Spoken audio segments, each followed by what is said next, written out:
Hello बच्चों। तो अलीगढ़ मुस्लिम university के सारे लगभग कोर्सेज़ के रिज़ल्ट आते जा रहे हैं, बल्कि आ गए हैं। बीएससी बीए, चाहे वो बीए एलएलबी हो, और बहुत सारी जो भी कट ऑफ की हमने वीडियोस डाली थी वो लगभग सही साबित होती नज़र आई हैं। जिन्होंने मुझ पे बच्चों ने भरोसा किया उनको भी वेरी थैंक यू, और जिनका सिलेक्शन हुआ उनको भी मुबारकबाद, और जिनका नहीं हुआ उनको भी मुबारकबाद।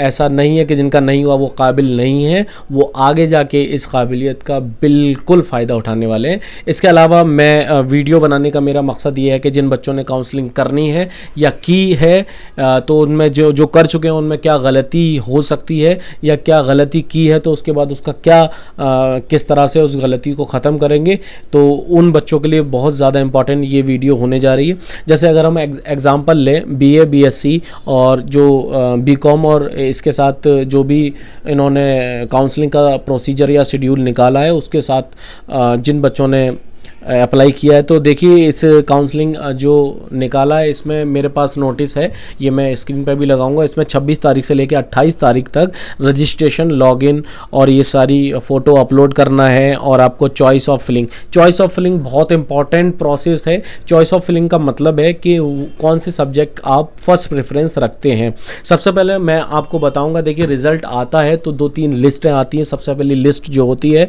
वो सेलेक्टेड लिस्ट होती है, उसके बाद सेलेक्टेड लिस्ट के बाद आपका चांस मेमो वाली लिस्ट आती है, उसके बाद जो लिस्ट आती है वो आती है reservation quota, ST SC OBC और दीगर कोटे सीई सीए, जितने भी कोटे हैं वो उसमें लिस्ट में शामिल होते हैं। अच्छा, इन कोटे की लिस्ट में भी वेटिंग रहती है कि मान लीजिए आपकी ओबीसी में 5 वेटिंग है, तो उसका भी बिल्कुल अलग से प्रोसीजर है।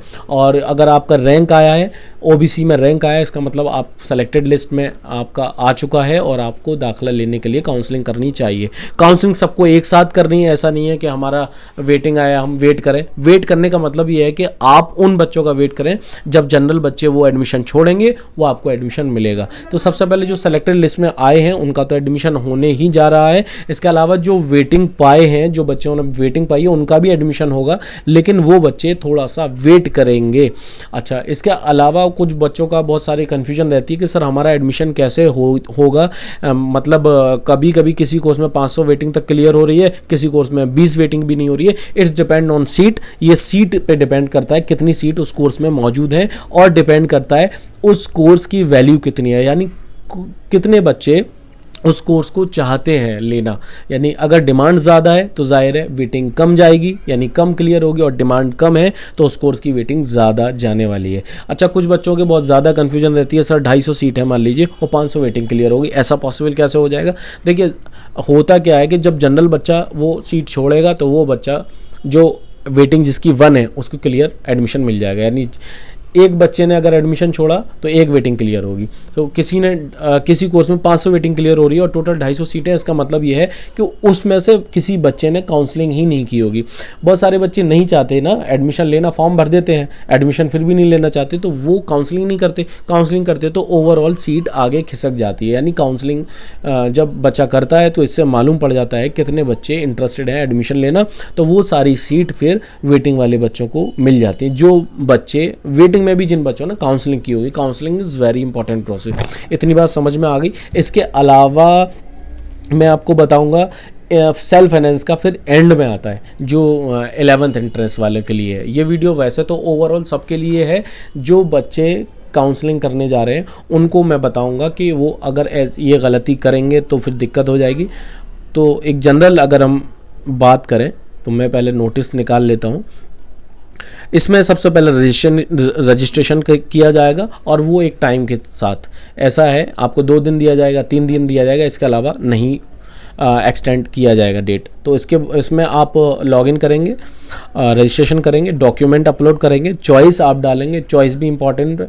अब चॉइस में ये है कि मान लीजिए बीए है तो बीए में आपको फ़िलासफ़ी लेना है, आपको पॉलिटिकल साइंस लेना है, हिस्ट्री लेना है, या आपको और भी सोशोलॉजी लेना है, उर्दू लेना है, इकोनॉमिक्स लेना है, ये आपके ऊपर डिपेंड करता है। तो ये choice of filling very important process है। ठीक है, आपने नंबरिंग डाल दिया, मान लीजिए नंबरिंग डाल दिया आपने, पॉलिटिकल साइंस में आपका पहली नंबरिंग कर दिया, और आपका बाद में मन कुछ बदल गया, नहीं मुझे सेकंड वाली जो हमारा मान लीजिए इकोनॉमिक लेना था, बट मैंने क्या किया, पॉलिटिकल साइंस फर्स्ट चॉइस में डाल दिया। उसके बाद ऐसा नहीं हो सकता कि आप उसको चेंज कर लें। हाँ, अगर मान लीजिए पॉलिटिकल साइंस की आपने एडमिशन लिया और आपने इकोनॉमिक्स में ले लिया, यानी फर्स्ट चॉइस में नहीं था आपका, सेकंड चॉइस में एडमिशन हुआ है, तो वो अपग्रेड तो हो सकता है बट डिग्रेड नहीं हो सकता। आप सोचे फर्स्ट चॉइस के अलावा हमें थर्ड चॉइस लेनी है अब, तो ऐसा नहीं हो सकता। इसीलिए काउंसलिंग में चॉइस फिलिंग आप बहुत ज़्यादा गौर से भरेंगे।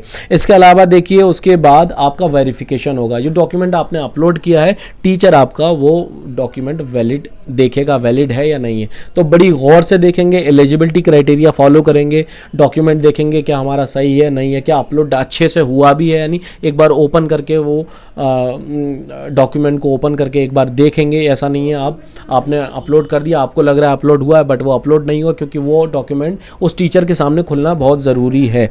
इसके बाद आपका वेरिफिकेशन होगा, डॉक्यूमेंट का वेरीफाइड लिखा हुआ आना चाहिए।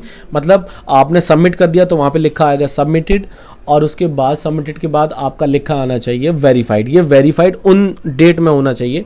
आपने 2-3 दिन आपको मिला सबमिट करने के लिए, सबमिट हो गया, उसके बाद 2-3 दिन आपका वेरिफिकेशन के लिए मिलेगा। 2-3 दिन वो होता क्या है, कभी कभी किसी बच्चे का पहले आ जाता है वेरीफाइड लिखा हुआ, कभी कभी किसी बच्चे का बाद में आता है। तो ये वेरीफाइड कब लिखा हुआ आता है, तो मैं आपको बताऊंगा। वेरीफाइड लिखा हुआ तब आता है जब टीचर आपका वेरिफिकेशन करके वहाँ पर ओके कर देता है। तो किसी बच्चे का पहले आ जाता है, किसी का बाद में, लेकिन जो टाइम ड्यूरेशन दिया है उसके बीच में आ जाना चाहिए, एंड तक आ जाना चाहिए। इसके बाद आपका वेरिफिकेशन होने के बाद फॉर्म लिस्ट जारी होगी, यानी कि एक नई लिस्ट जारी होगी, उसमें लिखा जाएगा, देखा जाएगा इन बच्चों को ये कोर्स मिला है।